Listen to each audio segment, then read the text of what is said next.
Good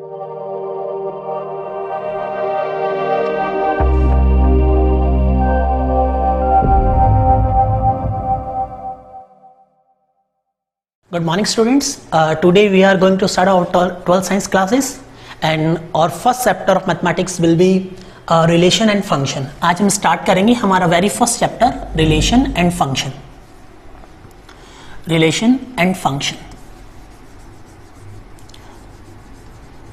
कुछ student जो है वो पहले से कहीं ना कहीं से क्लासेस ले रहे हैं अभी, है ना, मे बी ऑन यूट्यूब कहीं से भी वो क्लासेस ले सकते हैं, बट मेरा आपको एक एडवाइस रहेगा कि अगर आप कहीं से भी आप क्लासेस ले रहे हैं, ले केवल एक जगह से। अगर आप मुझे पढ़ रहे हैं तो केवल मुझसे पढ़ें, बाकी किसी और से पढ़ रहे हैं तो आप वहीं से पढ़ें, है ना। लेकिन अगर कहीं से आप पेड मेंबरशिप ले रहे हैं तो उसका मेरे हिसाब से बेनिफिट ऐसे नहीं मिलेगा आपको कि स्कूल की तरफ से आपको ऐसे स्कूल की फी आपको पे करनी पड़ेगी। तो यहाँ पर ये जो आपकी फीस जो अभी आप यहाँ पे पे करेंगे आदर्श ऑनलाइन क्लासेस के लिए, तो वो आपकी समराइज हो जाएगी उसके अंदर, आपकी फीस के अंदर। इसलिए मेरे अकॉर्डिंग अगर आप कहीं और से सब्सक्रिप्शन लेते हैं उसका अच्छा आदर्श का सब्सक्रिप्शन ले, है ना।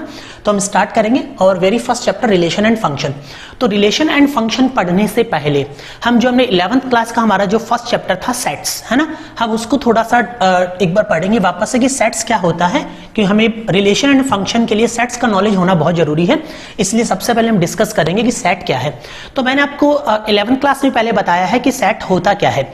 तो सेट का मतलब देखो, हम डेली लाइफ के अंदर हम जो कुछ भी काम कर रहे हैं, हम डेली लाइफ के अंदर कुछ भी, अगर मुझे कई चीज़ों को इस साथ में लिखना है तो हम उसको लिस्टेड कर देते हैं, है ना। जैसे मुझे किसी 5 मान लो फ्रूट्स के नाम लिखने हैं, तो मैं यहाँ पे कैसे लिखूंगा, अगर मुझे 5 फ्रूट्स के नाम लिखने हैं तो मैंने लिखा मैंगो, बनाना, है ना, पाइनएप्पल, एप्पल, गुआवा, है ना। ऐसे मुझे मान लो फ्रूट्स के नाम लिखने हैं तो हम ऐसे ही तो लिखते हैं, या तो हम ऐसे लिखेंगे या फिर हम ऐसे लिखेंगे। तो बस है क्या, सेट्स का मतलब बस यही है, एक कलेक्शन है, एक डाटा का कलेक्शन है। वो डाटा कुछ भी हो सकते हैं, भले ही वो किसी के नाम हो सकते हैं, वो प्लेसेस हो सकते हैं डिफरेंट टाइप्स के, है ना, अलग अलग स्थान हो सकते हैं, किसी स्टूडेंट्स के नाम हो सकते हैं, वो क्रिकेटर्स के नाम हो सकते हैं, किसी के भी किसी के नाम हो सकते हैं। या फिर ऐसा बोल दिया जाए आपको कि नंबर लेस देन 10, है ना, a prime number less than 10, 10 से छोटी अभाज्य संख्याएं। तो हमें पता है 10 से छोटी अभाज्य संख्या, the very first prime number is 2, 2, 3, 5, 7, 9, these are और प्राइम नंबर्स लेस देन 10। ये 10 से छोटे हमारे क्या है, अभाज्य संख्याएं हैं। तो अगर मुझे पूछ लिया जाए कि 10 से छोटी अभाज्य संख्याओं के बारे में बताइए, तो हम क्या करेंगे, उनको ऐसे तो लिखेंगे, बस इनको ऐसे लिखना ही हमारे पास, इसी को हम क्या बोलते हैं, सेट्स बोलते हैं। बस सेट्स में होता क्या है, इन कलेक्शंस को, इन डाटाज को हम क्या करते हैं, एक करली ब्रैकेट के अंदर इनको शो कर देते हैं। एक करली ब्रैकेट, मंझला कोष्ठक जिसे हम बोलते हैं, तो मंझले कोष्ठक के अंदर अगर हम किसी डाटा को लिख देते हैं तो वो डाटा जो होते हैं वो क्या बन जाते हैं, सेट्स बन जाते हैं। तो कुछ इतना हमें कोई दिमाग ज्यादा लगाने वाली बात नहीं है, एकदम सिंपल सी बात है क्या, कि जो भी डाटा हमारे पास है, किसी को ऐसे बोल दो, और सिंपल सा आसान सा, कि अगर हम किसी को मंझले कोष्ठक में लिख पा रहे हैं तो वो हमारे पास किसको बताएगा, वो हमें सेट्स को बताएगा। कि सेट होता क्या है, मंझले कोष्ठक में कुछ भी क्वांटिटी जिनको हम लिख पा रहे हैं, सबसे बड़ी बात लिख पा रहे हैं। जैसे मैंने आपको कहा कि हम ऐसा बोल सकते हैं कि क्रिकेट के टॉप 10 बल्लेबाज, है ना, टॉप 10 बैट्समैन जो है क्रिकेट टीम के, तो वो बताइए। तो हम एग्जैक्टली नहीं बता सकते कि टॉप 10 बैट्समैन कौन है, क्योंकि अकॉर्डिंग टू द टाइम वो चेंज होते रहते हैं। किसी टाइम पे मान सकते कपिल देव, जो सुनील गावस्कर वगैरह, ये अच्छे प्लेयर्स हुआ करते थे, है ना। उसके बाद में टाइम आया राहुल द्रविड़, सचिन तेंदुलकर, वीवीएस लक्ष्मण, है ना, सौरव गांगुली, ये सब अच्छे क्रिकेटर्स थे। और आज के टाइम में जैसे रोहित शर्मा, विराट कोहली, तो ये सब, तो टाइम के अकॉर्डिंग हम टॉप 10 बैट्समैन हमेशा के लिए एग्जैक्टली नहीं लिख सकते, ये चेंज होते रहते हैं, है ना। लेकिन अगर आपसे पूछ लिया जाए कि 10 से छोटी सम संख्याओं का समुच्चय, 10 से छोटी सम संख्या है, तो आप इनको एग्जैक्टली लिख सकते हैं। आपको पता है 10 से छोटी सम संख्या कौन सी होती है, 2, 4, 6, 8 ऐसे, है ना। तो ये क्या है, 10 से छोटी सम संख्या। तो ये आपके पास क्या हो गया, सेट हो गया। मैं एकदम आसान सा आपको बताना जा रहा हूं कि बहुत आसान सा है कि सेट होता क्या है। तो आपको याद रखना है कि मंझले कोष्ठक में अगर हम कुछ भी लिख पा रहे हैं तो उन सबको हम क्या बोलते हैं, एक सेट बोलते हैं। अब इसके बाद में जो इंपॉर्टेंट है वो हम पढ़ेंगे। देखो सुनो, सेट को हमेशा किससे डिनोट किया जाता है? सेट को हम हमेशा बताते हैं इंग्लिश अल्फाबेट्स के कैपिटल लेटर से, है ना। जैसे ये कोई सेट है तो इसको हम क्या बोलते हैं? इंग्लिश अल्फाबेट के कैपिटल लेटर से। हम इसको capital A, capital B, capital C, है ना, कैपिटल डी, कैपिटल ई, किसी से भी डिनोट कर सकते हैं। बस होगा क्या? वो इंग्लिश अल्फाबेट का कैपिटल लेटर होगा, वो अंग्रेजी वर्णमाला का बड़ा अक्षर होगा। बस इससे हमें ये ध्यान देना कि और सेट के अंदर ये जो लिखे जा रहे हैं, ये जो सेट के अंदर लिखे रहे हैं, इनको क्या बोलते हैं? एलिमेंट ऑफ सेट्स, है ना। सेट के अवयव, समुच्चय के अवयव। तो जैसे आपको पूछ लिया जाए इस समुच्चय में कितने अवयव है, तो आप क्या कहेंगे? 1 2 3 4 5। इस समुच्चय के अंदर कितने अवयव? आपके पास 5 अवयव है। इस समुच्चय के अंदर कितने अवयव है? 3 to 5, इसमें भी 5 है। इस समुच्चय के अंदर कितने अवयव है? इसमें 4। इनको लिखा कैसे जाता है? जैसे मैं पूछता हूं NA, NA का मतलब number of element in set ए, समुच्चय ए में अवयवों की संख्या। तो समुच्चय ए में अवयवों की संख्या 1 2 3 4 5। तो आप कितना लिख देंगे? 5। एन लिखने का मतलब है कि समुच्चय ए में हमें अवयवों की संख्या बतानी है ना। जैसे कहीं पर लिखा है NC, इसका मतलब number of element in set C. समुच्चय सी में अवयवों की संख्या, तो समुच्चय सी में अवयवों की संख्या कितनी है? 1 2 3 4। तो हमारे पास कितने हो जाएंगे? ये 4। अब एकदम सिंपल सा हमने पढ़ा है इतनी देर के अंदर, कुछ भी खास नहीं किया। एक छोटी सी बात हमने सीखी है क्या, कि मंझलिक कोष्ठक में अगर हम कुछ भी लिख पा रहे हैं, मेरे वर्ड्स को थोड़ा, है ना, ध्यान देना, लिख पा रहे हैं। जैसे मैंने कहा था टॉप 10 बल्लेबाज, तो हम लिख नहीं सकते।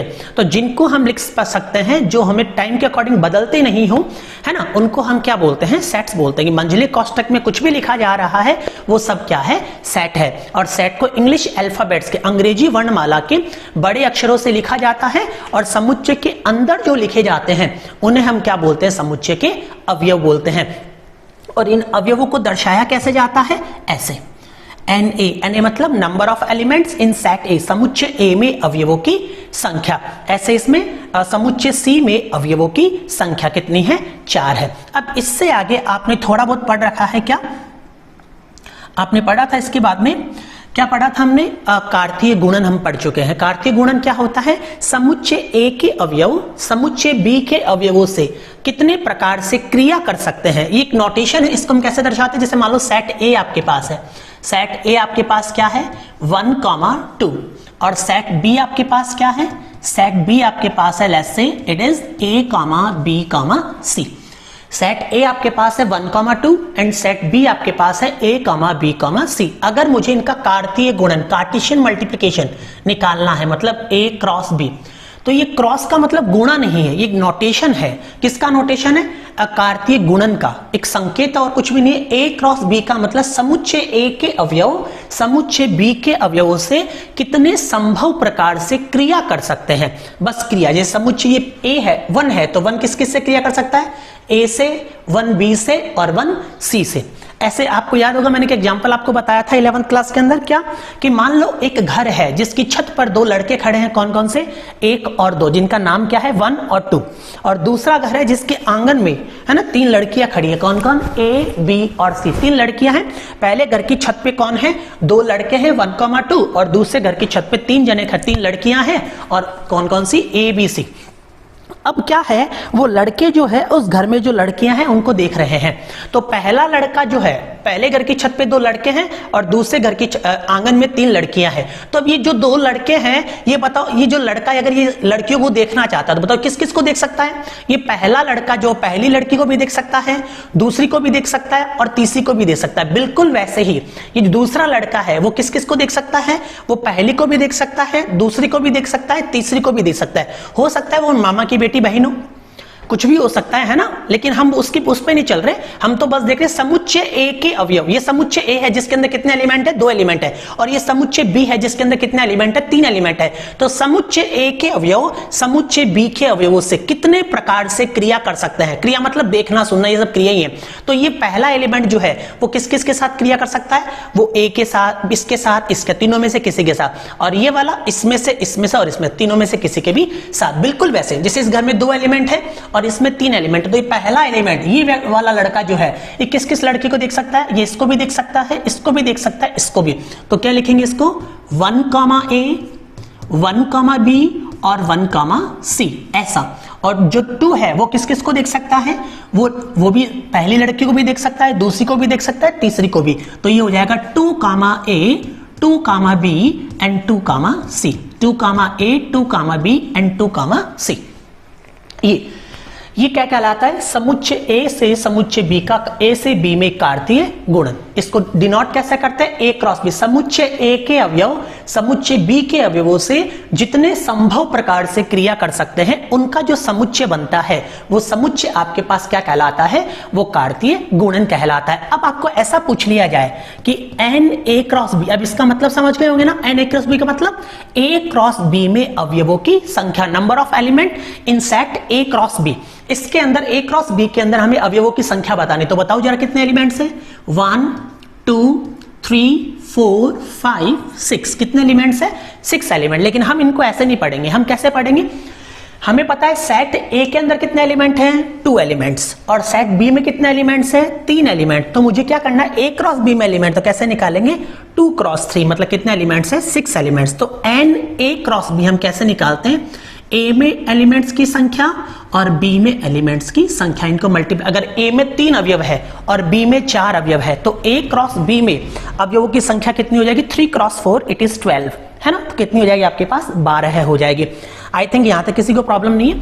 अब आपको थोड़ा और याद आ रहा होगा, जो हमने 11th क्लास में पढ़ा था, क्या हमने वहां पे पहले कार्टेशियन मल्टीप्लिकेशन में हमें 2 तरीके पढ़े थे। सेट के भी हमने 2 तरीके पढ़े थे। कौन कौन से? एक तो रोस्टर फॉर्म और दूसरा सेट बिल्डर प्रोसेस। पहला तो रोस्टर विधि और दूसरा समुच्चय निर्माण विधि। एक तो हमने कौन सा पढ़ा था? रोस्टर मेथड, रोस्टर, है ना? इसे हम टैब्यूलर भी बोलते थे। और दूसरा हमने कौन सा पढ़ा है? दूसरा हमने पढ़ रखा है सेट बिल्डर प्रोसेस, जिसे हम बोलते थे समुच्चय निर्माण विधि, है ना? सेट बिल्डर मेथड, समुच्चय निर्माण विधि।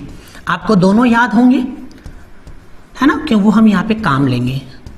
आपको याद होगा, मैंने बताया था, किताबों में लिखा हुआ था कि जो एलिमेंट्स होते हैं उनको लिस्टेड कर दिया जाता है कॉमा लगाकर, है ना? उनको एक सारणी के रूप में एक पंक्ति में लिख दिया जाता है कॉमा लगाकर, उसे तो हम क्या बोलते हैं? रोस्टर। लेकिन मैंने आपको ऐसे नहीं बताया था, मैंने बहुत सिंपली बताया था कि जो भी आपको बोला जा रहा है, जो भी आपको बोला जा रहा है, उसको सुनते ही आपके दिमाग में क्या आता है? आपने वो लिख दिया, मतलब आपने क्या लिख दिया? रोस्टर फॉर्म लिख दिया। कैसे? जैसे मैंने आपको कहा कि 50 से छोटी 5 से भाज्य संख्या है, 50 से छोटी 5 से भाज्य संख्या है। तो बताओ 50 से छोटी 5 से भाज्य संख्या है, आपके दिमाग में क्या क्या आई? कि सर 5, 10, 15, 20, 25, 30, 35, 40 एंड 45। मैंने कहा 50 से छोटी 5 से भाज्य संख्या है, तो दिमाग में क्या यही आया क्या? और ये दिमाग में आते, मैंने कहा था क्वेश्चन को सुनते ही जो दिमाग में आए बस आपने वो लिख दिया। इसका मतलब आपने क्या लिखा है? Roster form. तो इसका रोस्टर फॉर्म आपके पास क्या हो जाएगा? ये 5, 10, 15, 20, 25, 30, 35, 40 और 45 ऐसे। दूसरा हमने पढ़ा था सेट बिल्डर मेथड। मैं बिल्कुल एक बार आपको रिवाइज करवा रहा हूं, जो हम 11th क्लास में पढ़ चुके हैं, क्योंकि हमारे रिलेशन एंड फंक्शन के लिए ये बहुत इंपॉर्टेंट है। समुच्चय निर्माण विधि में क्या होता था? समुच्चय निर्माण विधि के अंदर हम इन्हीं को लिखते थे, लेकिन लिखने का हमारा जो तरीका था वो बदल जाता था।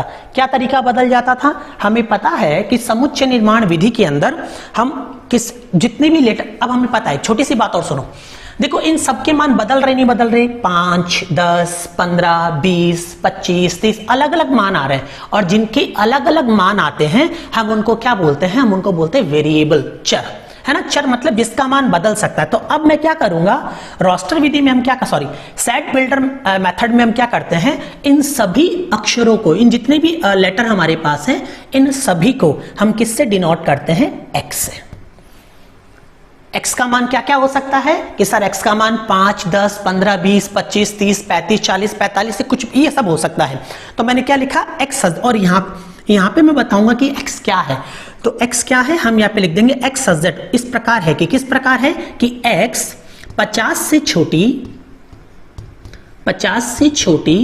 5 से भाज्य संख्या है। 50 से छोटी 5 से भाज्य संख्या है, बस दैट्स इट, है ना? तो ये आपके पास क्या है? ये समुच्चय निर्माण विधि है, जो हम प्रीवियस क्लास में 11th क्लास में हम डिस्कस कर चुके हैं। अब बात है, इसको हम थोड़ा सा किसके अंदर पढ़ेंगे?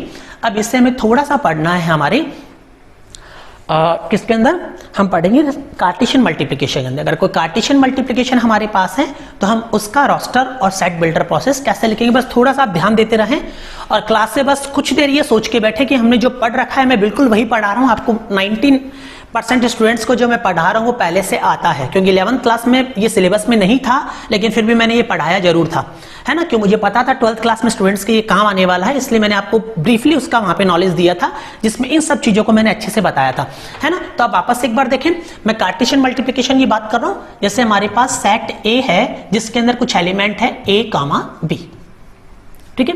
एक दूसरा सेट हमारे पास है सेट बी और जिसके अंदर कुछ एलिमेंट्स है 1, 2, 3। अब मैं आपको पूछूं कि मुझे A क्रॉस B बताओ, तो अब किसी को प्रॉब्लम नहीं है कि सर समुच्चय A के अवयव समुच्चय B के अवयवों से जितने संभव प्रकार से क्रिया कर, ये पहला लड़का वहां पे 3 लड़के, किस किस को देख सकता है, पहली को भी, दूसरी को भी और तीसरी को भी। तो हमारे पास क्या आ जाएगा A,1, A,2, A,3। ये तो मैं बता चुका हूं इसलिए कोई ज्यादा इतना है नहीं इसमें। B,1, B,2, B,3। मैंने क्या कहा कि क्वेश्चन आपको देखते ही ये उसने क्या कहा, ए और बी दे दिए, आपको का कार्तीय गुणन ज्ञात करो। तो कार्तीय गुणन करते आपके दिमाग में क्या है कि ए के अवयव बी से जितनी प्रकार से क्रिया कर सकते हैं उनको लिख दो। तो क्वेश्चन को पढ़ते ही जो दिमाग में आ रहा है हम जानते हैं उसको हम क्या बोलते हैं, इसको हम बोलते हैं टैब्यूलर या फिर रोस्टर फॉर्म, या तो हम टैब्यूलर बोलते हैं इसको या फिर क्या बोलते हैं रोस्टर मेथड, है ना, सारणीबद्ध रूप जिसे हम बोलते हैं हिंदी में, है ना। और इसी को अगर मुझे किस में लिखना है, समुच्चय निर्माण विधि में लिखना है, तो आप मुझे बताना जरा समुच्चय निर्माण विधि में अगर मैं इसको लिखूंगा तो कैसे लिखूं। इस बार मुझे बताओ कितने वेरिएबल आ रहे हैं। एक तो पहला एलिमेंट ये बदल रहा है, कभी ए हो रहा है कभी बी हो रहा है, एक दूसरा एलिमेंट बदल रहा है 1, 2, 3। तो इस बार हम कितने एलिमेंट्स लिखेंगे, कितने वेरिएबल लिखेंगे, 2, एक तो x और एक y। बस अब मुझे एक बात बताना जरा, ये जो पहला एलिमेंट है, पहला अवयव जो है a या b, ये किससे आ रहा है, a और b किसके एलिमेंट से, a के, और जो दूसरा एलिमेंट है वो किसका एलिमेंट है, b का एलिमेंट। बस इतना सा यहां पे लिख देना है क्या, कि जो फर्स्ट एलिमेंट है that is belongs to set a and the second element y belongs to b। बस ये इसका क्या हो जाता है आपके पास set builder method. Set builder method के अंदर हम क्या लिखते हैं, x, y, जो पहला एलिमेंट है वो समुच्चय a से आएगा और जो दूसरा एलिमेंट है वो किससे आएगा, समुच्चय b से। ये तो मैंने लिखा a क्रॉस b। अगर मैं आपसे पूछूं b क्रॉस a बताओ, तो b क्रॉस a में आप क्या लिखेंगे, b क्रॉस a में आप लिखेंगे सब पहला एलिमेंट b से आएगा, है ना। तो या फिर x, y लिखे तो भी कोई प्रॉब्लम नहीं है, x, y सच दैट। लेकिन इस बार x जो है पहला एलिमेंट जो किससे आएगा, सेट a से, और जो दूसरा एलिमेंट पहला एलिमेंट जो आएगा सेट b से और जो दूसरा एलिमेंट है वो किससे आएगा, सेट a से। तो आगे क्या लिखेंगे, x बिलोंग करता है, बिलोंग का मतलब समझते हो ना, उसका अवयव है। x जो है वो किसका अवयव है, समुच्चय b का, और आपके पास y जो है वो किसका अवयव है, समुच्चय a का। तो इस बार हम इसको कैसे लिखेंगे, इस बार ये लिखा जाएगा x, y such that x belongs to b and y belongs to a। Is it clear to anyone? Okay. रोक दिया था क्या बीच में, नहीं, ओके ठीक है। सुनो, है ना, ये a क्रॉस b हो गया आपके पास और ये आपके पास क्या हो गया, b क्रॉस a। इतना हम पढ़ चुके हैं। अब मेरी बात को सुनना, अब हम चलते हैं हमारे 12th के ऊपर, वापस हम पढ़े, अब हम पढ़ेंगे रिलेशन, है ना, रिलेशन। देखो बहुत आसान है, आज हम रिलेशन का बहुत अच्छा एक कंसेप्ट पढ़ने वाले हैं जहां से आपको रिलेशन बहुत, मैंने आपको 11th क्लास में रिलेशन पढ़ाया है, लेकिन वहां पे मैंने आपको एक अच्छा सा एग्जांपल दिया था रिलेशन के बारे में, फिर मैंने आपको बढ़ाया था फंक्शन के बारे में। मैंने आपको क्या कहा था, मैंने 3-4 चीजें आपको एक साथ बताई थी, किस किस को। एक तो मैंने सबसे पहले बात, अभी सुन अच्छे से सुनना, एक तो हमने पढ़ा था सेट्स को वहां पे, फिर हमने पढ़ा था कार्टेशियन मल्टीप्लिकेशन को, कार्तीय गुणन को, इन सबको अभी देखो मैं एक साथ में एक एग्जाम्पल से समझा दूंगा। कार्टेशियन मल्टीप्लिकेशन इसको आपने पढ़ा था, उसके बाद में हमने थर्ड पढ़ा था रिलेशन क्या होता है। ये मैं वही बता रहा हूं जो मैंने 11th क्लास में आपको थोड़ा बहुत डिस्कस किया है ना। उसके बाद में हमने पढ़ा था फंक्शन को, फंक्शन क्या होता है। देखो सुनो, इन सब चीजों को हम चारों को एक एग्जांपल से हम इन सबको समझते हैं। जी सबसे पहले हम बात करते हैं सेट्स की। तो ये बिल्कुल जैसे अभी मैंने बताया ना, एक घर है जिसकी छत पे 2 लड़के हैं और दूसरे घर के आंगन है जिसके अंदर 3 लड़कियां हैं। तो ये पहला घर जो है, जिसकी छत जो है, वो ये पहला घर किसकी तरह बिहेव कर रहा है, ये समुच्चय ए की। ये एक समुच्चय है जिसके अंदर 2 अवयव है, पहला और दूसरा लड़का B1 B2। और ये दूसरा घर है ना, जिसके आंगन मतलब ये घर है, ये भी बाउंड्री है जिसके अंदर 3 लड़कियां, 3 एलिमेंट है G1 G2 एंड G3। तो ये तो गए समुच्चय। समुच्चय क्या होता है? जिसमें कोई फिक्स एलिमेंट्स होते हैं। जैसे ये है, इसके अंदर 2 एलिमेंट्स है, 1 और 2। इनफाइनाइट भी होते हैं, है ना, लेकिन अभी हम फिर इसकी फाइनाइट की बात करते हैं। इस समुच्चय के अंदर 2 अवयव है और इसके अंदर 3 अवयव है। अब समुच्चय ए की, ये तो क्या था? समुच्चय ए, और ये हो गया समुच्चय बी। अब समुच्चय ए के अवयव समुच्चय बी के अवयवों से क्रिया करेंगे। तो पहला अवयव किस किस से क्रिया कर सकता है? इन तीनों में से किसी के साथ। जो दूसरा एलिमेंट है वो भी किस किस से क्रिया कर सकता है? तीनों में से किसी के भी साथ। तो ये जो क्रिया है, इस क्रिया को हम क्या बोलते थे? इसको हम बोलते थे कार्टेशियन मल्टीप्लिकेशन। अब बात है रिलेशन की। ये लड़के जो है, ये इन लड़कियों को देख तो रहे हैं, है ना, जितनी संभव क्रियाएं हो सकती है, इसमें हो सकता है इनका रिलेशन क्या हो? मे बी ये भाई बहन हो, है ना, या फिर यहां पे जो है इनको रिलेशन में कुछ और लगती हो, कुछ भी हो सकता है। लेकिन अभी हमने क्या किया है? समुच्चय ए के अवयव समुच्चय बी के जितने संभव, जो संभव क्रियाएं हो सकती है वो सब लगा दी। लेकिन इनमें अलग अलग चांसेज हो सकते हैं कि हो सकता है ये तीनों जो लेडीज हैं, ये इनकी क्या हो सकती है? मम्मी हो सकती है ना। जैसे इनकी मम्मियां हो सकती है, मतलब इसकी मम्मी है, ये हो गई, और इनकी मम्मी है, और ऐसा कुछ, मतलब समझ रहे ना। या इनकी मम्मी हो सकती है, चाची हो सकती है, कुछ भी रिलेशन हो सकता है। इनकी बहनें हो सकती है ना, जो आप समझ रहे हैं वो भी हो सकती है।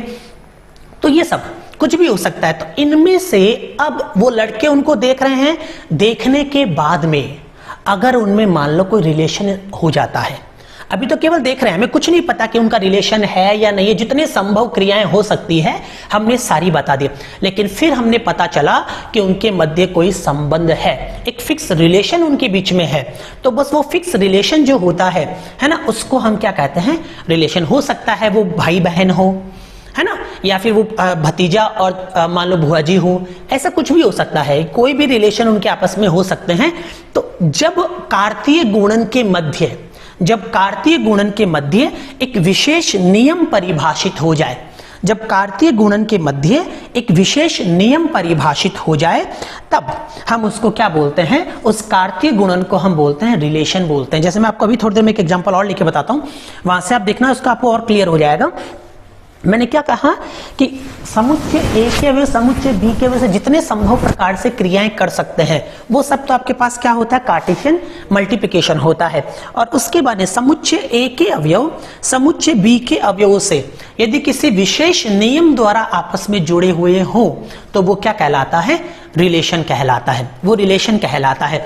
और उस रिलेशन का अगर कोई फिक्स आउटपुट आपको मिलता है, उसका कुछ आउटपुट आपको मिल जाता है, तो वो आपके पास क्या बन जाता है? फंक्शन बन जाता है। जैसे इसको हम बहुत आसानी से समझते हैं, थोड़ा ध्यान देना। जैसे मान लो कि इधर हमारे पास एक सेट लिखा है जिसके अंदर भगवान राम की फैमिली है। यहाँ पे मान लीजिए राजा दशरथ हैं, यहाँ पे भगवान राम है, राम, लक्ष्मण, भरत एंड शत्रुघ्न। और यहाँ पे तो क्या है? उनके फैमिली के जो मेल कैरेक्टर है वो है, और यहाँ पे फीमेल कैरेक्टर्स है। तो फीमेल कैरेक्टर जैसे कौन कौन है? माता कौशल्या, है ना, माता कैकेयी, है ना, माता सुमित्रा, फिर माता सीता, और फिर लक्ष्मण जी की उर्मिला, भरत जी की मांडवी, है ना, और ये श्रुतकृति, है ना, ये ऐसे। तो जैसे मैंने इनके बीच में एक, ये तो क्या है? समुच्चय ए के अवयव समुच्चय बी के जितने प्रकार से क्रिया करेंगे। मेरी बात को अब गौर से सुनना, यहाँ पे हम बहुत चीजें एक साथ समझने वाले हैं और बहुत अच्छे से समझ में आएगा। बस 5 मिनट के लिए आप थोड़ा सा बोर्ड पे एकदम अच्छे से ध्यान दें और कुछ नहीं। जिसे सुनना, अगर समुच्चय ए और समुच्चय बी के अंदर मैं मैपिंग करता हूं, ये तो समुच्चय ए के अवयव समुच्चय बी से कैसे कैसे जुड़ सकते हैं? डी जो है वो के से जुड़ सकता है, इससे जुड़ सकता है, इससे जुड़ सकता है, इससे। ये जितने भी संभव प्रकार की क्रियाएं हो सकती है, वो आर किस किस से जुड़ सकता है? आर के से, आर इससे, सॉरी, सुमित्रा, ये माता सीता, ठीक है, ये कौशल्या का, और ये कैकेयी। ओके, फिर ये इनसे हो सकता है, राम उर्मिला से जुड़ सकते हैं, राम मांडवी से जुड़ सकते हैं, राम श्रुतकीर्ति से जुड़ सकते हैं। ऐसे सब के ये बहुत सा समुच्चय ए के और समुच्चय बी से संभव क्रिया है। ये किस किस को देख सकते हैं? माता कौशल्या को, माता कैकेयी को, माता सुमित्रा को, माता सीता को, है ना, माता उर्मिला को, मांडवी को, है ना, श्रुतकीर्ति को। ऐसे समुच्चय ए के अवयव, ये जैसे भरत है, भरत किस किस से? माता कौशल्या से, माता कैकेयी से, सुमित्रा से, माता सीता से, माता उर्मिला से, मांडवी से, श्रुतकीर्ति से। ऐसे। वैसे ही जो आपके पास शत्रुघ्न है वो किस किस से जुड़ सकते हैं, वो माता कौशल्या से, केकई से, सुमित्रा से, माता सीता से, माता उर्मिला से, मांडवी से, है ना, और माता श्रुतकीर्ति। ये क्या है, समुच्चय ए के अवयव समुच्चय बी के अवयव से जितने संभव प्रकार से क्रियाएं कर सकते हैं। ये तो सारी क्रियाएं आ गई, DK, DK, DS, DS, DU, DM, DS, RK, RK, RS, RS, RU, RM, RS, ऐसे बहुत सारे एलिमेंट्स बन जाएंगे। इसमें कितने एलिमेंट है, 5 एलिमेंट है, और इसमें कितने एलिमेंट है, 3 3 6 7 एलिमेंट है। तो टोटल समुच्चय ए से समुच्चय बी में जो कार्तीय गुणन बनेगा उसके अंदर कितने एलिमेंट्स होंगे, 35 अवयव। ये तो मैंने ऐसे बताया, लेकिन मान लो इसी में मैंने एक विशेष नियम परिभाषित कर दिया होता, इसी में मैंने विशेष नियम परिभाषित, यहाँ पे राजा दशरथ, भगवान राम, लक्ष्मण, भरत, शत्रुघ्न, और यहाँ पे माता कौशल्या, है ना, माता केकई, और यहाँ पे माता सुमित्रा, और फिर यहाँ पे माता सीता, यहाँ पे उर्मिला, और फिर यहाँ पे मांडवी, और यहाँ पे माता श्रुतकीर्ति, ऐसे ये, ठीक है ना। अभी तो मैंने क्या किया था, समुच्चय ए के अवयव समुच्चय बी के अवयव से जितने प्रकार से क्रिया कर सकते हैं मैंने वो सारी क्रियाएं शामिल कर दी। तो टोटल कितने अवयव आएंगे, 35। लेकिन अब मैं एक विशेष नियम परिभाषित कर रहा हूं। क्या नियम, कि मैंने कहा समुच्चय बी में जो है ना, वो समुच्चय ए की पत्नियां हैं। समुच्चय बी में जो है ना वो ए की पत्नियां हैं। तो राजा दशरथ की पत्नियां कौन कौन है, माता कौशल्या, माता केकई और माता सुमित्रा, ये, ठीक है। भगवान राम की पत्नी कौन है, माता सीता, लक्ष्मण जी की, माता उर्मिला, भरत जी की, माता मांडवी, और शत्रुघ्न की माता श्रुतकीर्ति, ये।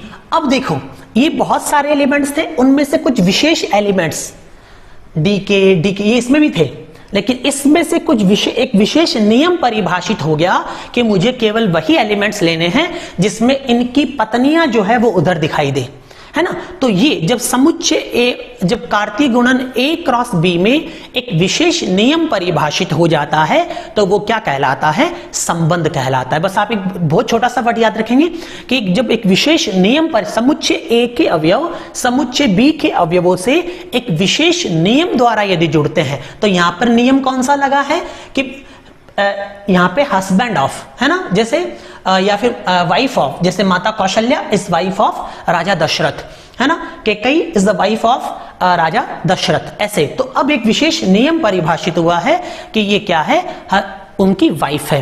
तो ये सब क्या है, अब इसको और आसानी से हम समझने की कोशिश करते हैं। तो देखो बहुत आसान है, बताता हूं आपको। कार्तीय गुणन के जो भी उप समुच्चय होते हैं, मेरी बात को सुनना, बहुत अच्छी बात बता रहा हूं कि कार्तीय गुणन के जो भी उप समुच्चय होते हैं वो सारे के सारे क्या होते हैं, रिलेशन होते हैं। वो सारे के सारे क्या होते हैं, रिलेशन होते हैं। आपको याद होगा, मैंने बताया था यदि किसी समुच्चय के अंदर ए में 3 अवयव है 1, 2, 3, तो इसके अंदर उप समुच्चयों की संख्या कितनी होती है, 2 to the power n, मतलब 2 to the power 3। उसके उप समुच्चयों की संख्या कितनी हो जाएगी आपके पास, 8 हो जाएगी। उप समुच्चयों की संख्या आपके पास कितनी हो जाएंगी, 8 हो जाएंगी। तो कार्तीय गुणन आपके पास है, जैसे ये रहा, इसके अंदर कितने एलिमेंट्स हैं, पहले वाले में 5 एलिमेंट है, दूसरे वाले में कितने हैं, 7 एलिमेंट है ना। तो टोटल एलिमेंट कितने हो गए, 35। तो इसके कुल संबंध कितने बनेंगे, कुल संबंध जितने इसके उप समुच्चय होंगे। तो इसके उप समुच्चय कितने होंगे, हमें पता है अगर किसी में n अवयव है तो उसके उप समुच्चय कितने बनते हैं, 2 to the power n। बहुत आसान है, अगर किसी में n अवयव है, जैसे अभी मैंने बताया 3 अवयव थे तो कुल उप समुच्चयों की संख्या 2 की घात 3। अगर किसी में 35 अवयव है तो उसके कुल कितने उप समुच्चय बनेंगे, 2 की घात 35। अब इसको मैं आपको एक एग्जांपल से समझा रहा हूं, वहां से आप देखना अच्छे से। जैसे मैंने आपको कहा एक समुच्चय ए लिखा है आपके पास, और ये लिखा है a, b, और दूसरा समुच्चय आपके पास लिखा है p, q, r, ऐसे, ठीक है। तो मुझे बताओ a क्रॉस b में कुछ एलिमेंट, a क्रॉस b के एलिमेंट्स क्या होंगे, आपको पता है कि सर क्या हो जाएंगे, a, p, a, q, a, r, और b, p, b, q and b, r, b, p, b, q, b, r, ये। अब मैंने एक ऐसे ही एक संबंध लिखा, कोई क्या लिखा मैंने, कुछ एलिमेंट्स ले लिए इसके, a, p, B comma Q, ऐसे ही, बस इतने से लिए मैंने। तो मुझे एक बात बताओ, क्या ये जो मैंने नया समुच्चय बनाया, मान लो इसको मैं सी बोलता हूं, ये सी मैंने जो बनाया है, क्या ए क्रॉस बी का उपसमुच्चय है? क्या उपसमुच्चय समझते हो ना? उसके कुछ अवयवों को लेकर यदि एक नया समुच्चय बना दिया, तो इसी में से लिया है, ये भी इसी में से लिया हुआ है और ये भी इसमें से लिया, तो इसके कुछ अवयवों को लेकर एक नया समुच्चय बना दिया गया, तो ये इसका उपसमुच्चय ना। सी जो है वो ए क्रॉस बी का क्या है? उपसमुच्चय। तो मैंने क्या कहा, जितने भी उपसमुच्चय होते हैं वो सारे के सारे क्या होते हैं? संबंध होते हैं।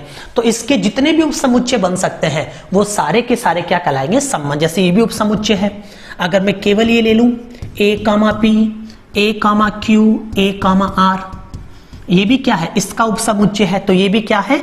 एक संबंध है। और भी मैं कोई और लेना चाहूं, उसमें से कोई भी अवयवों को जो मेरे मन में आए मैं उनको उठा लूं, जैसे B comma P, B comma R की। अब आपको पूछे कि यह इसका संबंध है क्या? कि बिल्कुल, कि ये जो है ये उसका उपसमुच्चय है, इसलिए ये भी क्या कहलाएगा? इसका संबंध कहलाएगा। ई जो है वो भी एक संबंध है, डी जो है वो भी एक संबंध है, सी जो है वो भी क्या है? एक संबंध। तो आपको अगर पूछ लिया जाए कि कुछ, जैसे आपकी एग्जाम बुक में है कुछ क्वेश्चंस है, उनमें आपको पूछा जाएगा कि बताइए कि ये जो है ये इसके उपसमुच्चय है या नहीं, तो उपसमुच्चय के लिए सॉरी आपको पूछा जाएगा कि ये इसके संबंध है या नहीं। तो आप संबंधों कैसे पता करेंगे? कि सर हमें पता है, बहुत आसान है, बस हमें देखना है कि ये उसका उपसमुच्चय है या नहीं। अगर उपसमुच्चय है, अगर उपसमुच्चय है तो उपसमुच्चय होने का मतलब यही है कि वो उसका, अगर उपसमुच्चय है तो उपसमुच्चय होने का मतलब यही है कि सर वो क्या होगा? उसका एक रिलेशन होगा, है ना। तो यहां पर सी, डी और ई जो है ये तीनों के तीनों ए क्रॉस बी के क्या है? उपसमुच्चय है, और उपसमुच्चय है इसलिए ये सबके सब इसके क्या कहलाएंगे?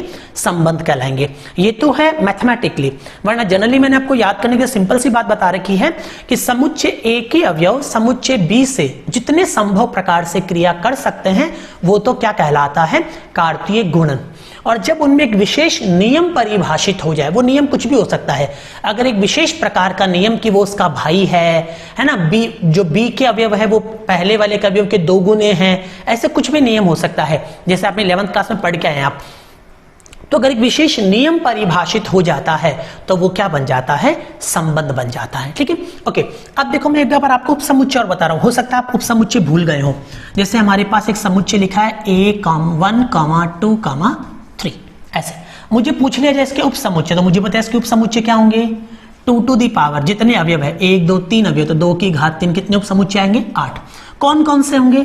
हमें पता है कि रिक्त समुच्चय जो होता है वो प्रत्येक समुच्चय का क्या होता है? उपसमुच्चय, जिसे हम फाई बोलते हैं। रिक्त समुच्चय जो होता है वो प्रत्येक समुच्चय का क्या होता है?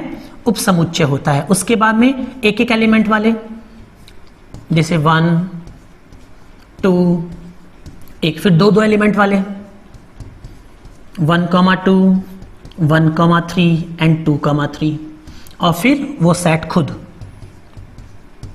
पता है ना, याद होगा 11th क्लास में पढ़ गए हैं कि समुच्चय के कुल उपसमुच्चय कितने हुए? 8। कौन कौन से? एक तो रिक्त समुच्चय जो होता है, प्रत्येक समुच्चय का उपसमुच्चय होता है, उसके अंदर एक एक एलिमेंट वाले, फिर 2 एलिमेंट वाले, फिर 3 एलिमेंट वाले, ये सारे आ जाएंगे, तो ये क्या कहलाएंगे? उपसमुच्चय कहलाएंगे। बिल्कुल ऐसे ही, बिल्कुल ऐसे ही मेरी बात को वापस एक बार सुनने की कोशिश करना और ध्यान देना बोर्ड पे, है ना। अगर मैं ए क्रॉस बी के, ये आपके पास ए क्रॉस बी है ना, इसके अंदर ये आपके पास एलिमेंट लिखे हुए हैं, ये इसके अंदर कितने एलिमेंट है बताओ जरा? कि सर इसके अंदर 6 एलिमेंट हमारे पास है, तो हमारे पास कुल कितने उपसमुच्चय बनेंगे? 2 की घात 6, है ना। 2 की घात 6 मतलब 64। तो कौन कौन से बनेंगे? मैं पूरे नहीं लिख रहा हूं, बस बता रहा हूं आपको। सबसे पहला तो रिक्त समुच्चय, उसके अंदर एक एक एलिमेंट वाले, एक एक एलिमेंट वाले मतलब पहला एक एलिमेंट ये हो गया, फिर A, Q वाला हो गया, है ना, फिर A, R वाला हो गया, ठीक है, और उसके बाद में B, P वाला हो गया, B, Q वाला हो जाएगा, B, Q वाला हो जाएगा, B, R वाला हो जाएगा, ऐसे, ठीक है ना।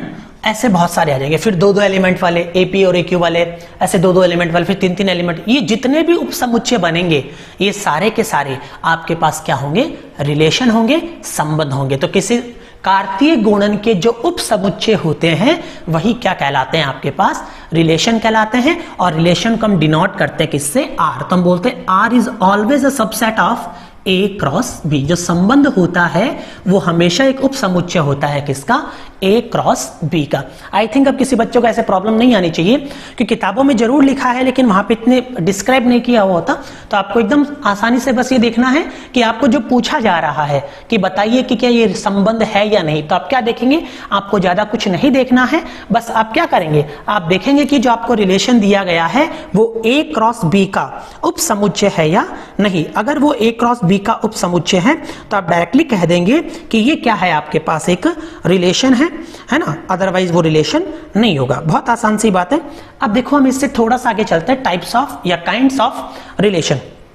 मैं कुछ क्वेश्चंस एक बार आपको देखते बता देता हूँ, अगर बुक में आपके ऐसे हैं तो वहां से हम स्टार्ट करेंगे, है ना, रिलेशन के। देखना जरा, बहुत आसान है, सब कुछ बहुत इजी है। उसके नाम देखेंगे रिलेशन के प्रकार। रिलेशन के प्रकार हमारे पास कौन कौन से आते हैं?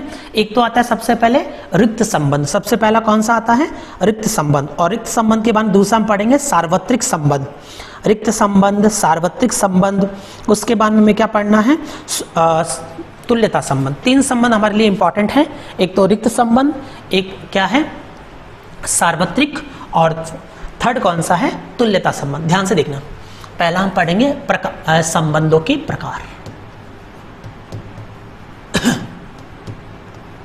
संबंधों के प्रकार। मैं आपको वापस बोल रहा हूं बेटा, ये चैप्टर थोड़ा सा है ना लेंदी नहीं बोल सकते, थोड़ा सा ऐसे कि ये इतना इंटरेस्टिंग नहीं है, लेकिन फिर भी हमें जो काम की बातें वो हमने यहाँ से पिक कर लेनी है। कौन कौन सी बातें? सबसे पहले मैंने आपको बताया समुच्चय होता क्या है, तो आपको पता है कि सर मंजिले कोष्ठक में जो भी आपने लिख दिया वो क्या है? समुच्चय है। उसके बाद में कार्तीय गुणन क्या है? तो समुच्चय ए के अवयव, समुच्चय बी के अवयव से जितने प्रकार से क्रिया कर सकते हैं वो क्या हो गए? आपके पास कार्तीय गुणन हो गए। मैंने कहा इनको कितने प्रकार से दर्शा सकते हैं, तो आपने कहा सर दो प्रकार से दर्शा सकते हैं। किस किस से? एक तो समुच्चय निर्माण विधि से और एक रोस्टर विधि से, ये हम पढ़ चुके हैं। उसके बाद मैंने आपको पूछा क्या? मैंने कहा संबंधों के प्रकार बताइए, या फिर उससे पहले हमने पढ़ लिया संबंध होता क्या है। तो आप क्या कहेंगे? सर किसी का उप समुच्चय जो होता है, जो कार्तीय गुणन होता है, उसके जितने भी उप समुच्चय होंगे वो सारे उप समुच्चय क्या कहलाएंगे? उसके हमारे पास संबंध कहलाएंगे। अब हम पढ़ रहे हैं संबंधों के प्रकार। संबंधों के प्रकार में पहला हम कौन सा पढ़ेंगे जो हमारे काम नहीं आता है? रिक्त संबंध। पहला हम कौन सा पढ़ रहे हैं? रिक्त संबंध। दूसरा हम क्या पढ़ेंगे? रिक्त संबंधों के बाद सार्वत्रिक संबंध। सार्वत्रिक संबंध अभी मैं बता दूंगा, बहुत आसान है ना। और उसके बाद में हम क्या पढ़ेंगे? तीसरा हम पढ़ेंगे तुल्यता संबंध। तुल्यता संबंध, बस इसके अंदर सब कुछ आ जाएगा। और ध्यान से देखते रहना, साथ में अपनी बुक को नोटबुक लेके उसमें लिखते रहना जो भी बताया जाए, और घर पे प्रैक्टिस करना। जो भी आपके पास बुक लिखी हुई है, जो भी बुक आपके पास है एनसीईआरटी, अगर आपके पास एनसीईआरटी की बुक नहीं है तो आपको प्ले स्टोर पे एनसीईआरटी बुक्स नाम से एप्लीकेशन है, उसको आप डाउनलोड कर लेना। वहाँ से आपको जितने भी बुक्स है, केमिस्ट्री, फिजिक्स, मैथमेटिक्स, बायोलॉजी, है ना, ये सब आपको वहाँ पे मिल जाएगी। तो आप उनमें से क्वेश्चन भी लगा सकते हैं कि हम पहले यहाँ पे सीख लें और फिर वहाँ पर लगा लें। अनडाउटली कि अगर टाइम से अगर स्कूल स्टार्ट हो गई तो आपको पूरा सिलेबस वापस से करवाया जाएगा क्लासेस के अंदर। लेकिन अगर आप पहले से कुछ पढ़ लेते हैं तो आप उनसे कुछ आगे हो जाएंगे। फिर अगर आपको रेफरेंस बुक भी अगर पढ़नी पड़ेगी तो आप उनके पास उतना टाइम होगा कि आप रेफरेंस बुक्स को पढ़ सकते हैं। इसलिए मैं ये सजेस्ट करूंगा कि आप अभी क्या करें, इसके साथ में ये पढ़ते हुए एनसीईआरटी वाली बुक डाउनलोड कर लें। ज़्यादा कुछ पढ़ने की जरूरत नहीं है। आप ये देखो, मैं उधर से भी पढ़ लूँ, कई बच्चों में बोला था ना और स्मार्ट होते हैं, मैं उधर से भी पढ़ लूँ, ये भी पढ़ लूँ, उसका भी पढ़ लूँ, ये भी पढ़ लूँ, वो बेटा खराब होने वाली बात है। कुछ भी नहीं होता, उससे कुछ बेनिफिट नहीं मिलते हैं आपको। इससे अच्छा है आप एक टीचर को है कि ये टीचर पढ़ा रहे हैं, ये पूरा मैटर डिलीवर करेंगे, आप उनसे पूरा पढ़ें। फिर अपनी बुक जो है, सबसे पहले एनसीईआरटी जो है, आप उसके क्वेश्चंस लगाएं। आपके सारे क्वेश्चंस अगर आपसे लग जाएं बेटर है, अगर नहीं लगते हैं तो आप अपने टीचर को मैसेज करें। मेरा नंबर तो आपको पता होगा सबको, है ना, मेरे व्हाट्सएप नंबर पर आप मैसेज कर सकते हैं 9829 720481। आपका जो भी डाउट होगा आप यहाँ पे मुझे व्हाट्सअप कर सकते हैं, है ना। और जैसे भी हमें टाइम मिलेगा हम इस पर आपको रिप्लाई कर देंगे। तो आपके डाउट भी हैंड टू हैंड साथ में क्या होते जाएंगे, सॉल्व होते जाएंगे। और फिर उनको होने के बाद में जैसे जैसे यहाँ पे पढ़ाया जा रहा है, जो भी टीचर्स आपको पढ़ा रहे हैं उनको अच्छे से पहले पढ़ लें और अपनी एनसीईआरटी बुक को जितना ज़्यादा हो सकता है उतना अच्छे से कवर कर लें। फिर जब अपनी स्कूल स्टार्ट होगी, जब हम वापस से इन चैप्टर्स को पढ़ेंगे तो आपके पास इतना सफिशिएंट टाइम होगा कि आप क्या कर सकते हैं, आप उस टाइम पे आप रेफरेंस बुक्स वगैरह पढ़ सकते हैं। उसका बेनिफिट बेनिफिट क्या मिलेगा आपको कि रेफरेंस बुक जब आप पढ़ेंगे तो आपके जो डाउट आएंगे तो आपके क्लासरूम में आपके क्लास के जो सब्जेक्ट टीचर हैं वो आपको उस चीज़ को क्लियर कर देंगे। तो थोड़ा ये तरीके से पढ़ेंगे तो आपको बहुत बेनिफिट मिलने वाला है ना। ओके, चलो हम स्टार्ट कर रहे थे संबंधों के प्रकार के बारे में। तो पहला संबंध हम पढ़ रहे थे रिक्त संबंध। एक बार रुकना। ओके, देखो संबंधों में पढ़ रहे थे ना, संबंध के प्रकार रिक्त संबंध, सार्वत्रिक संबंध और तुल्यता संबंध। रिक्त संबंध क्या है? एक, जैसे आपको पता है हम रिक्त समुच्चय पढ़ते हैं, एक ऐसा समुच्चय जिसके अंदर एक भी अवयव ना हो। बिल्कुल वैसे ही रिक्त संबंध भी क्या है? वह संबंध जिसके अंदर एक भी अवयव विद्यमान ना हो। वैसे सार्वत्रिक क्या हो जाएगा? एक ऐसा संबंध जिसके अंदर, सार्वत्रिक संबंध में क्या होगा? जिसके अंदर जितने भी एलिमेंट्स हैं वो सारे के सारे एलिमेंट उसके अंदर हो। सार्वत्रिक मतलब जो सबसे बड़ा है, जितने भी एलिमेंट ए क्रॉस बी में हैं वो सारे के सारे एलिमेंट किस में आ जाए? संबंध में आ जाए तो वो क्या कहलाएगा? सार्वत्रिक कहलाएगा। अगर ए क्रॉस बी का एक भी अवयव संबंध के अंदर नहीं है तो वो रिक्त कहलाएगा। और तुल्यता भी हम पढ़ेंगे जो सबसे इंपॉर्टेंट है। तो देखो जरा मैं एक एग्जाम्पल से आपको इसको समझाने की कोशिश करता हूँ। जैसे मान लो कि यहाँ पर क्या है?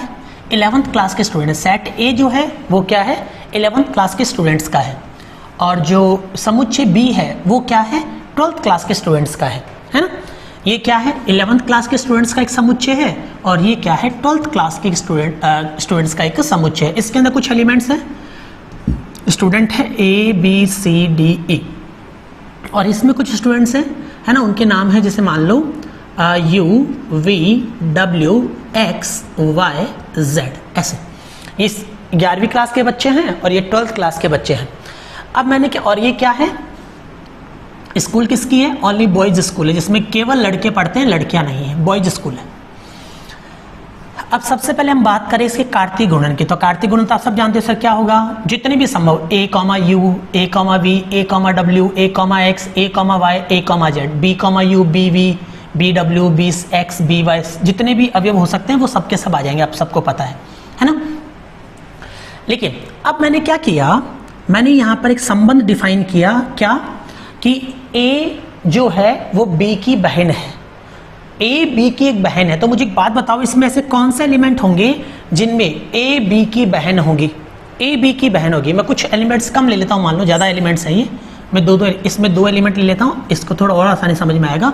और इसके अंदर 3 एलिमेंट ले लेता हूँ, यू वी डब्ल्यू। अब सबसे पहले तो हम लिखते हैं ए क्रॉस बी क्या क्या होगा? ए क्रॉस बी। तो ए क्रॉस बी आपके पास समुच्चय ए के व समुच्चय बी से जितने प्रकार से जुड़ सकते हैं। तो कैसे?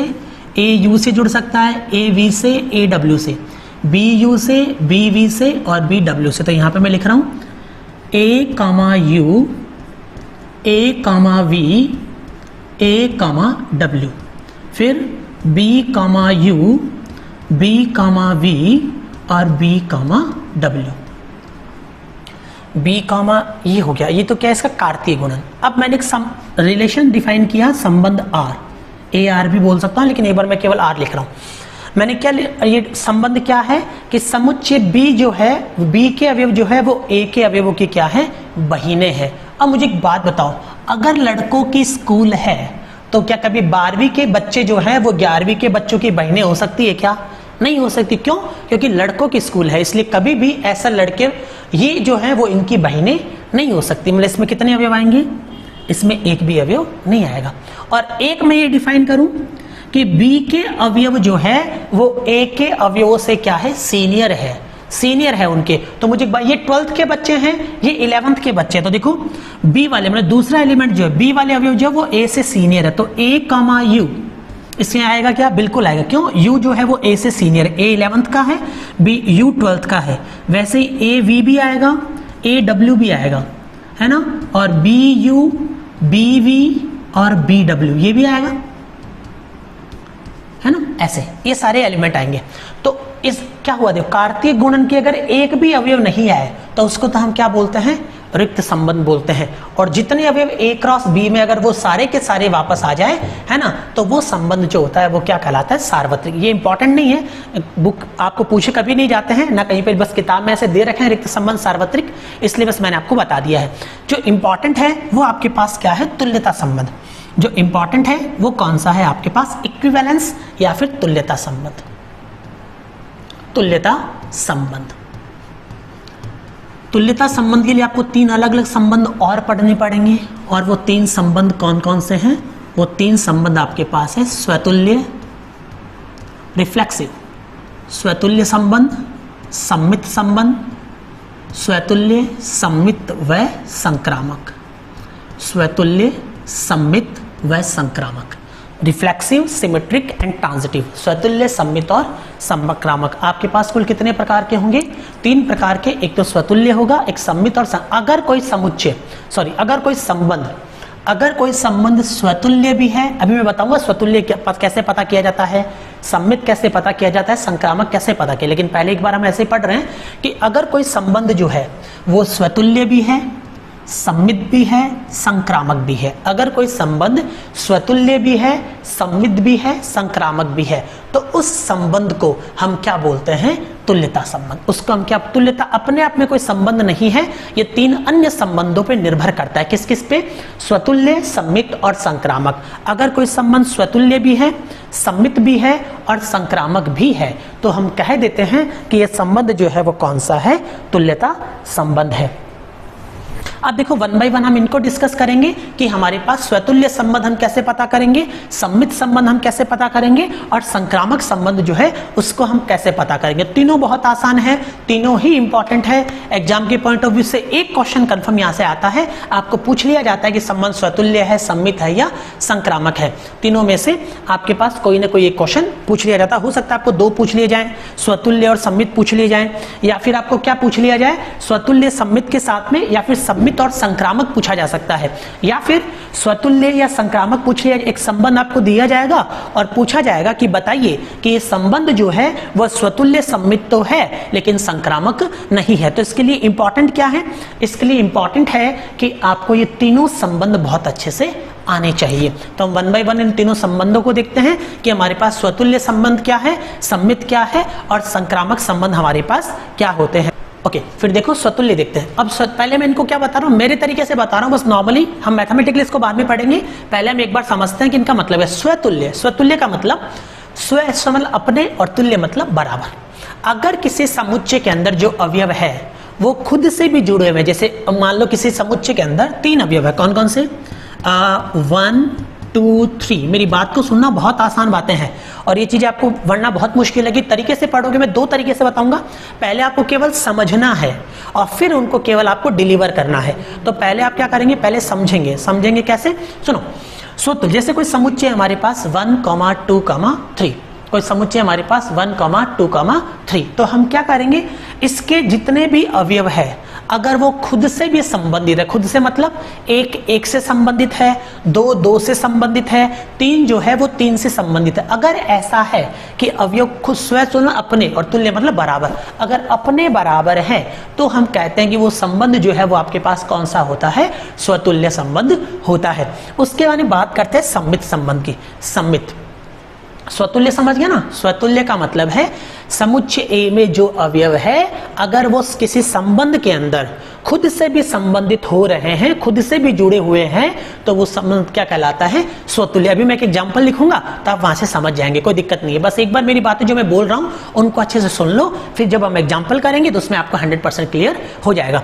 तो स्वतुल्य मैंने क्या बताया, यदि संबंध के अंदर समुच्चय का प्रत्येक अवयव यदि खुद से जुड़ा हुआ है तो वो संबंध कौन सा होता है? स्वतुल्य।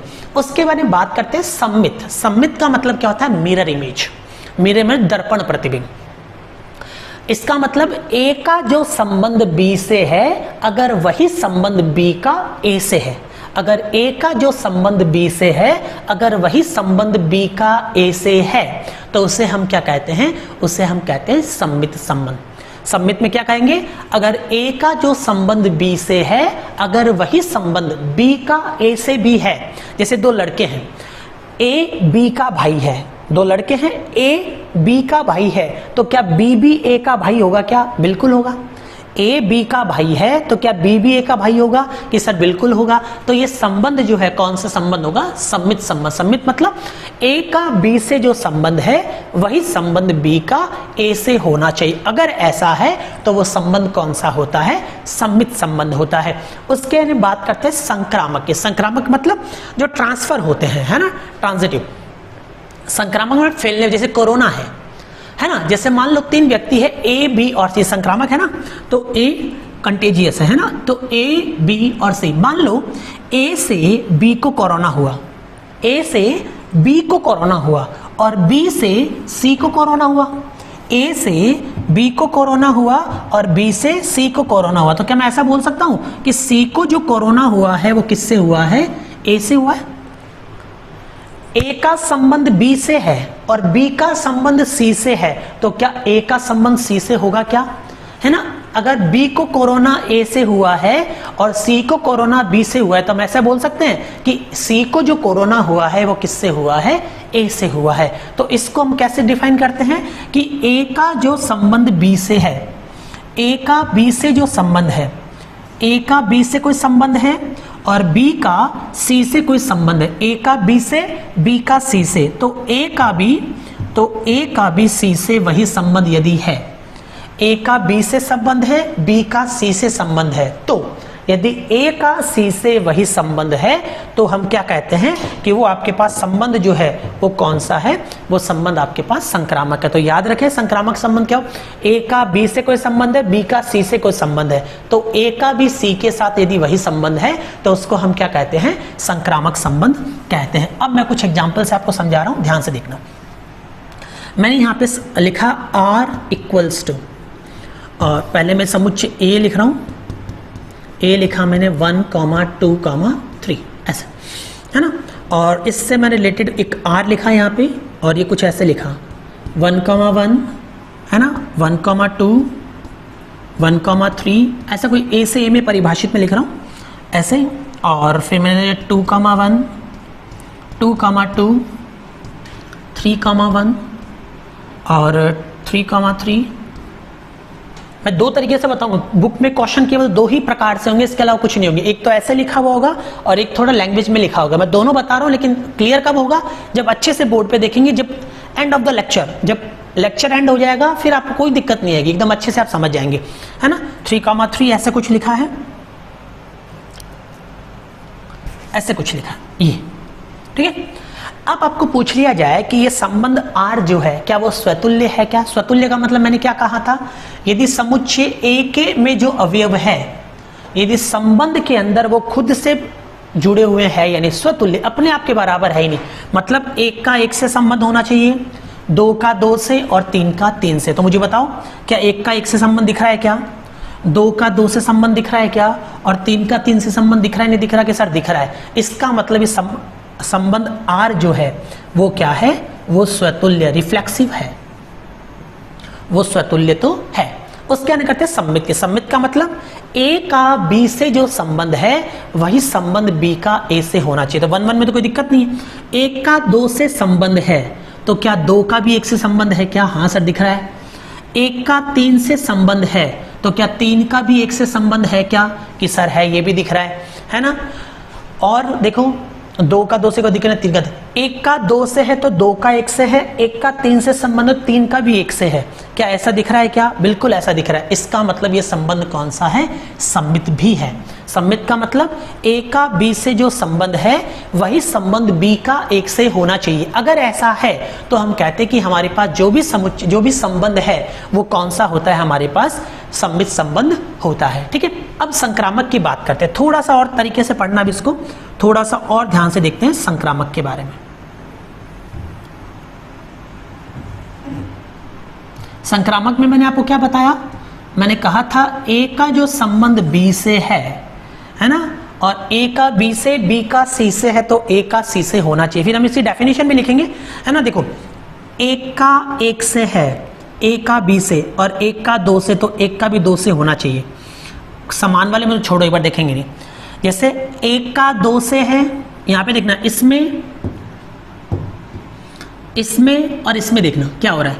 1 का 2 से है और 2 का, A का 2 से और 2 का 1 से है, तो क्या होना चाहिए? A का B से, B का C से, तो A का C से, मतलब 1 का 1 से संबंध होना चाहिए। क्या दिख रहा है? क्या 1 का 1 से संबंध दिख रहा है। फिर देखो 1 का 3 से है, ये रहा, है ना। यहाँ पे देखें अगर आप 1 का 3 से है, 3 का 1 से है, तो 1 का भी 1 से होना चाहिए। क्या है? क्या सर है। उसके अंदर देखो और कुछ दिख रहा है तो आपको क्या कि 1 का 3 से है, यहां पे देखो अगर इसी में हम वापस देखें एक बार, 1 का 3 से है, 3 का 3 से है, तो 1 का भी 3 से होना चाहिए। तो 1 का 3 से है क्या है, मतलब जितने भी संबंध है, अगर A का B से, B का C से है, तो A का संबंध भी C से है।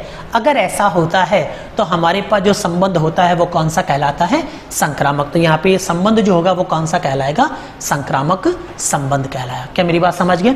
स्वतुल्य, सम्मित और संक्रामक। एक तो आपको ऐसे लिस्टेड ऐसे लिखा हुआ आता है, और एक जो दूसरा है वो मैं बताता हूँ आपको कैसे, देखना जरा। जैसे एक संबंध R हमारे पास लिखा है, R equals to A comma B such that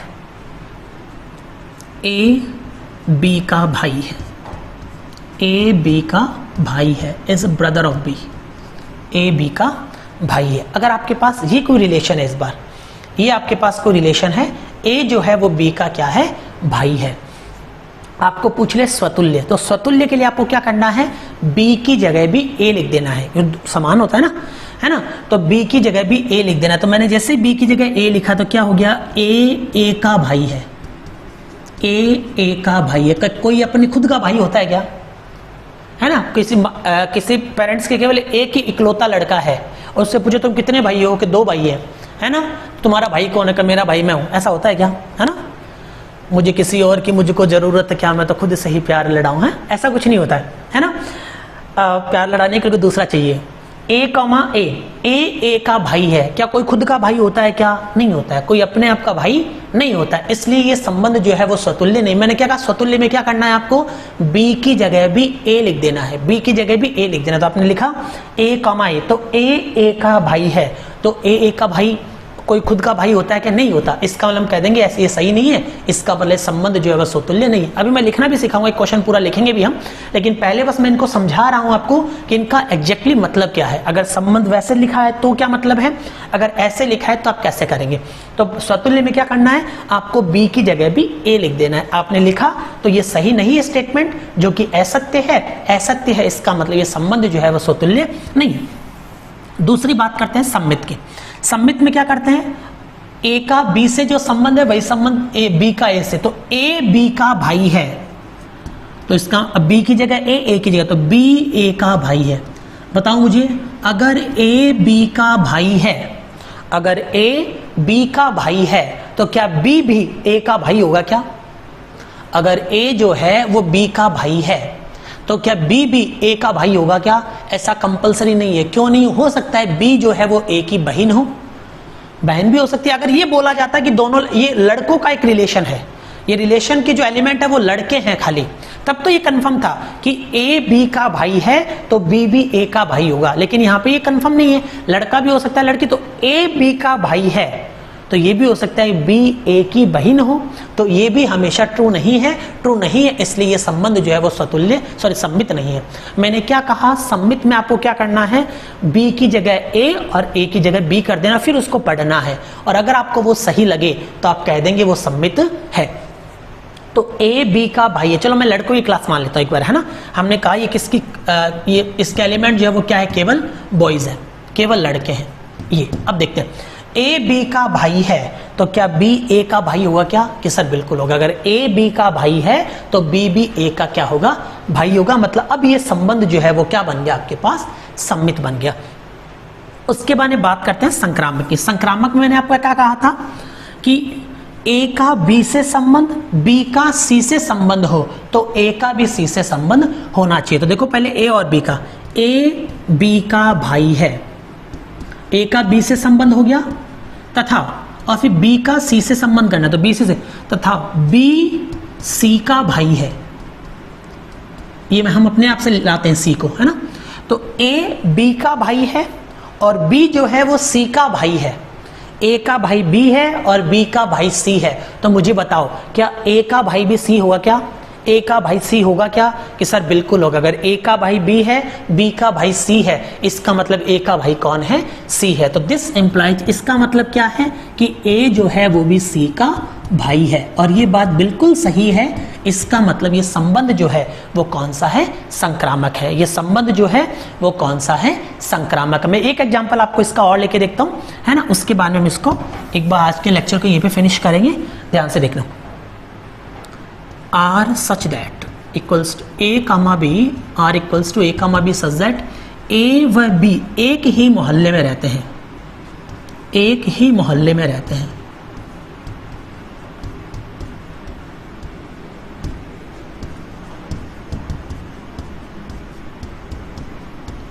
इस बार ये संबंध है, कौन सा संबंध है कि ए और बी जो है वो एक ही मोहल्ले में रहते हैं।